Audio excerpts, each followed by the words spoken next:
Bismillahirrahmanirrahim. Assalamualaikum warahmatullahi wabarakatuh. Perkenalkan, nama saya Winda Mulyana dengan nomor mahasiswa G1B018067. Sebelumnya, saya ingin mengucapkan terima kasih atas kesempatan yang diberikan kepada saya.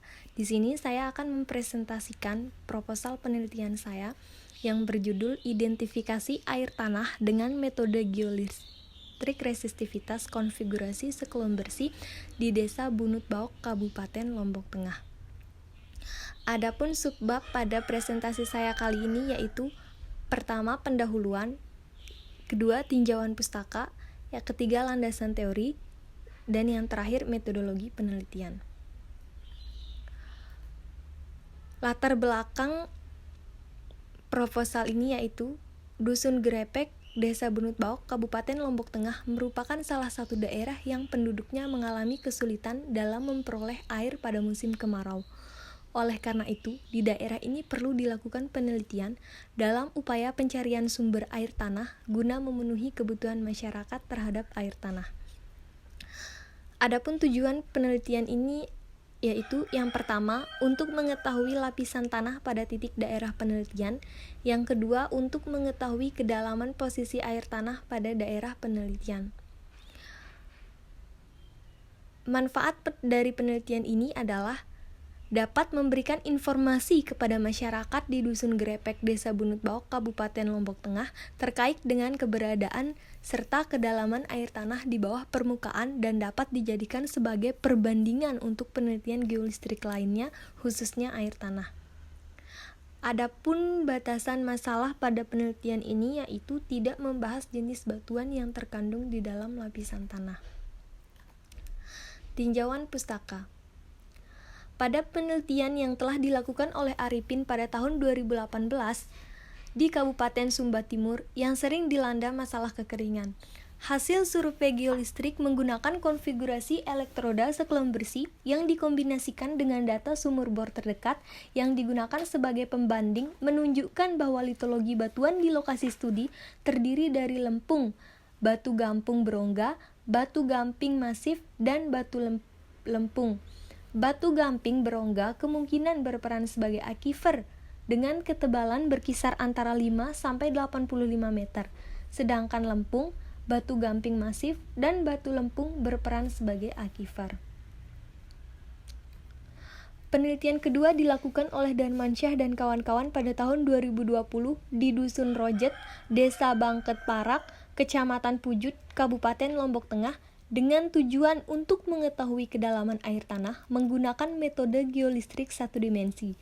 Berdasarkan hasil pengolahan data, keberadaan akuifer pada titik pertama pada kedalaman 34,8 sampai 49,2 meter dan keberadaan akuifer pada titik kedua mulai dari kedalaman 38,5 sampai 55,1 meter di bawah permukaan setempat dengan litologi lapisan pasir di lempungan. Penelitian selanjutnya dilakukan oleh Sutasomo dan kawan-kawan pada tahun 2018, di mana pengukuran resistivitas secara sounding dilakukan di daerah Candi Desa, Provinsi Bali, dengan tujuan mengidentifikasi sumber air baru. Metode yang digunakan adalah metode geolistrik resistivitas konfigurasi sekelum bersih dengan panjang lintasan 1 dan 2 adalah 150 meter dengan spasi 1 meter. Pemrosesan data dengan menggunakan software IPTwin dan Progress 3 untuk memungkinkan penggambaran distribusi resistivitas batuan dalam satu dimensi. Hasil interpretasi menunjukkan bahwa struktur bawah permukaan terdiri dari batuan soil, tuf, lava, dan sandi tufa. Hasil interpretasi menunjukkan bahwa lapisan batuan yang terdapat terbentuk karena aktivitas vulkanik yang berasal dari aktivitas Gunung Agung yang berada di Kabupaten Karangasem. Batuan seperti lava dan tuf adalah batuan yang memiliki porositas yang kecil karena memiliki ukuran butiran yang halus dan kecil, memiliki permeabilitas yang rendah sehingga menyebabkan susah untuk menyimpan dan mengalirkan air. Landasan teori. Berdasarkan gambar peta di samping, Pulau Lombok terdiri dari satuan batuan yang terselingkup, terdiri dari batuan gunung api, batuan sedimen, dan batuan terobosan, yang umurnya berkisar dari tersier sampai kuarter. Satuan batuan tertua yang tersingkap adalah formasi pengulung yang tersusun dari endapan hasil kegiatan gunung api yang terdiri atas beraksi, lava, mengandung biji sulfida dan urat kuarsa, batu lempeng, dan bereksi. Daerah Lombok Tengah sendiri didominasi oleh kelompok bereksi dan lava, di mana merupakan batuan vulkanik yang terbentuk dari hasil kegiatan gunung api pada masa Pilopleistosen dan Oligomiosen, yang termasuk dalam formasi Kali Babak, formasi Kali Palung, dan formasi Pengulung.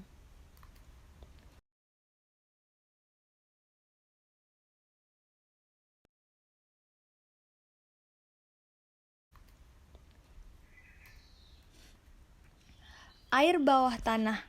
Air bawah tanah merupakan air yang berada di dalam pori-pori batuan yang terletak di bawah permukaan bumi dan pergerakannya selalu mengikuti hukum-hukum fluida. Air tanah dikelompokkan menjadi dua, yaitu air permukaan dan air tanah. Air bawah tanah dikelompokkan menjadi dua, yaitu air permukaan dan air tanah. Air permukaan sendiri merupakan air yang jenuh dan berada di lapisan kedap air. Air permukaan terletak tidak jauh dari permukaan tanah dan kadar airnya dipengaruhi oleh musim. Saat musim kemarau, kelimpahan air permukaan jumlahnya berkurang, begitupun sebaliknya. Adapun air tanah. Air tanah merupakan air yang terjebak antara dua lapisan kedap air dan dalam keadaan tertekan, karena beban di antaranya berupa batuan menimbun atau batuan dengan air permukaan di dalamnya. Air tanah ini berada di dalam pori-pori batuan atau dikenal dengan nama aquifer.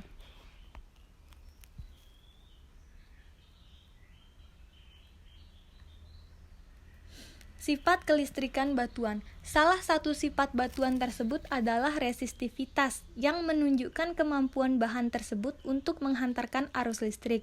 Semakin besar nilai resistivitas suatu batuan, maka semakin sulit bahan tersebut menghantarkan arus listrik. Begitupun sebaliknya. Metode geolistrik.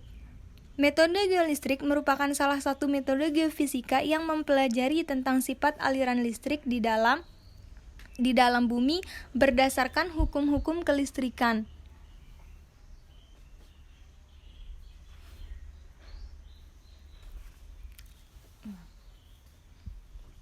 Metode geolistrik merupakan salah satu metode geofisika yang mempelajari tentang sifat aliran listrik di dalam bumi berdasarkan hukum-hukum kelistrikan. Metode geolistrik juga digunakan untuk mengetahui sifat aliran listrik di dalam bumi dengan cara mendeteksinya di permukaan bumi. Pendugaan geolistrik ini didasarkan pada kenyataan bahwa material yang berbeda.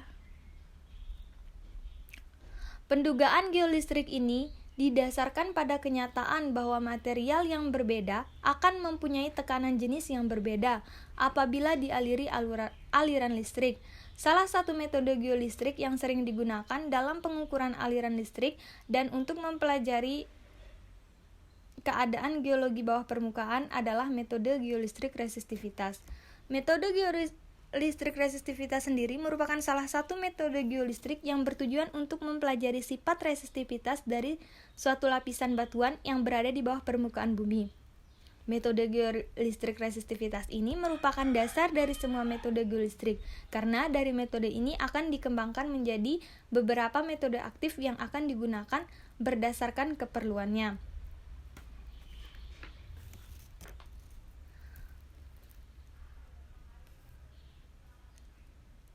Metode geolistrik resistivity akan mendapatkan variasi resistivitas suatu lapisan batuan di bawah permukaan bumi yang menjadi bahan penyelidikan di bawah titik ukur. Metode geolistrik resistivitas mengasumsikan bahwa bumi sebagai sebuah resistor yang besar. Metode resistivitas ini memiliki beragam konfigurasi, di antaranya konfigurasi siklon bersih, konfigurasi Wiener, konfigurasi pol-dipol. IPTwin merupakan program untuk mengolah dan menginterpretasikan data geolistrik satu dimensi. Penggunaan IPTwin mencakup beberapa tahapan dalam penggunaan software IPTwin adalah input data, koreksi error data, penambahan data, dan pembuatan cross-section. Tahap penelitian ini terdiri dari studi literatur, survei lokasi, dan survei geologi. Kedua, penyusunan proposal. Penyusunan proposal ini mulai dari latar belakang penelitian sampai metodologi penelitian. Penyusunan instrumen. Penyusunan instrumen merupakan persiapan dan penyusunan alat penelitian di daerah penelitian.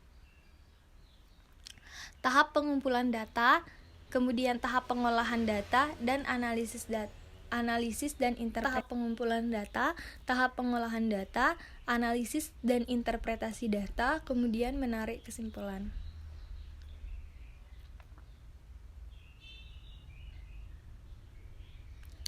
Metodologi penelitian. Jenis penelitian yang dilakukan ada dua, yaitu kuantitatif dan deskripsi kualitatif, di mana jenis penelitian kuantitatif bersifat sistematis dan terstruktur sejak awal penelitian, sedangkan deskriptif kualitatif merupakan gambaran mengenai fenomena-fenomena yang akan diuji.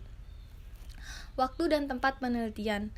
Penelitian ini akan dilakukan sejak bulan Februari 2022 sampai Juni 2022, terhitung sejak studi literatur sampai dengan sidang skripsi. Tahap penelitian. Adapun tempat penelitian. Untuk pengambilan data, penelitian ini akan dilakukan di Desa Bunut Baok, Kecamatan Praia Tengah, Kabupaten Lombok Tengah. Untuk pengolahan data, interpretasi, dan penyusunan laporan akan dilaksanakan di Laboratorium Fisika Dasar Fakultas MIPA Universitas Mataram. Adapun alat dan bahan. Yang pertama yaitu resistivity meter Geson, acu 12 volt, batang elektroda, kabel penghubung, voltmeter dengan panjang kurang lebih 500 meter, HT, GPS, palu, ATK, laptop dengan software Microsoft Excel, QGIS, dan IPTwin.